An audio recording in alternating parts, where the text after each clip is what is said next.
افغانستان کی طرف سے پاکستان کی بارڈر پوسٹ پہ جو اٹیک ہوا، اس اٹیک کے بعد بھاری نقصان، جانی نقصان انفلیکٹ کیا گیا افغان طالبان فائٹرز کے اوپر بھی، اور فتنہ تو ہندوستان، تمام جو دوسرے اس وقت پراکسیز ہیں بھارت کی، وہ بھی اس میں شامل تھے، اور پاکستان نے بھرپور اس کا جواب دیا، اور جوابی کارروائی میں ان کی بے شمار چیک پوسٹ کو، بارڈر پوسٹ کو تباہ بھی کیا۔ یہ ایک ان پرووکڈ اگریشن تھی پاکستان کے خلاف۔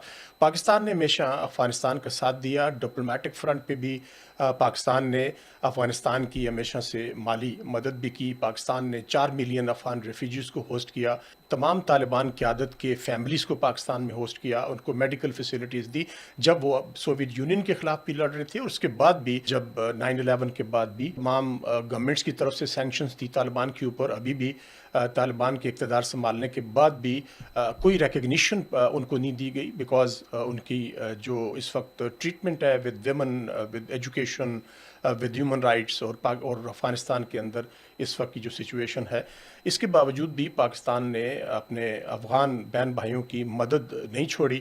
لیکن اس کے جواب میں یہ ہوا کہ پاکستان کے اوپر ان پرووکڈ اٹیک کیا گیا۔ جو ان کی ڈیفیکٹو رجیم ہے طالبان کی کابل میں، اس کے وزیر خارجہ بھارت کے دورے پہ گئے، وہاں پہ انہوں نے بھارتیوں کے لیے اس طرح کی باتیں کی کہ جس سے ان کو پروپیگنڈا کا موقع بھی ملے۔ کشمیر کے اوپر جو جوائنٹ اسٹیٹمنٹ تھی، کشمیر کے اوپر جو ذکر کیا گیا کہ بھارت کا یہ اندرونی معاملہ، اس کے اوپر اتفاق کیسے کیا افغانستان کے فارن منسٹر نے، اس کے ساتھ ساتھ انہوں نے پاکستان کے حوالے سے خود بھی یہ کہا کہ پاکستان کے اپنے اندر کے جو حالات ہیں وہ خود دیکھے۔ آن دا کنٹری، افغانستان کے اندر دہشت گردوں کی سیف ہیونز ہیں، انڈین پراکسیز کو وہاں پہ موقع دیا جاتا ہے، وہ افغانستان سے چل کے وہ لوگ آتے ہیں، پلاننگ ہوتی ہے اٹیکس کی، ٹیرر اٹیکس کی افغان سرزمین سے ہوتی ہے، اس کے بعد پھر پاکستان کے اندر ہماری سیکیورٹی فورسز کے اوپر حملے کیے جاتے ہیں، تو پھر کہا جاتا ہے کہ یہ پاکستان کا اندرونی معاملہ ہے، پاکستان کی اندرونی سیکیورٹی چیلنجز ہیں۔ اگر یہ چیلنجز ہیں سیکیورٹی کے، تو وہ کہاں سے ایمنیٹ ہوتے ہیں؟ افغانستان سے ایمنیٹ ہوتے ہیں۔ سیف ہیونز کہاں پہ ہیں؟ وہاں پہ موجود ہیں۔ آئی ایس خراسان کے جو فائٹرز ہیں وہ بیسڈ ہیں ان افغانستان۔ تحریک طالبان پاکستان کے دہشت گرد کہاں پہ بیسڈ ہیں؟ افغانستان کے اندر۔